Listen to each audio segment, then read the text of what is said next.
sayı kattığı için biz bugün hani biraz öykünerek, sanayi öykünerek ne diyoruz? Tarım 4.0 falan diyoruz. Tarım 1.0, 2.0 her kademe, hani insanlığın atladığı her kademe üzerinde. Tarımı kademe hatta şu anda 5.0'a doğru da gideri oldu bazı grup insanlar bu şekilde ifade ediyor. Dolayısıyla eğitim meselesi çok temel bir mesele. Bunu bizim kamumuz, bakanlığımız da yakaladığı için bunu 2021 senesinde kooperatifçilik yasasına yaptığımız son değişikliklerde biz eğitim konusunu bazı kriterleri taşıyan kooperatifler için zorunlu hale getirdik. Eğitimi şöyle yaptık. Orada yine bir kısıtımız vardı.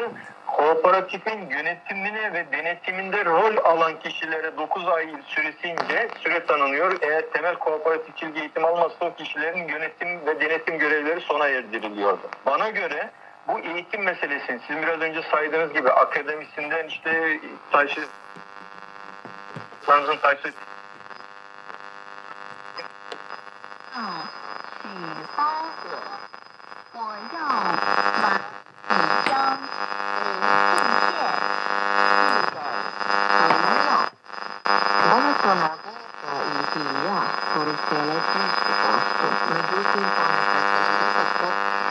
我要把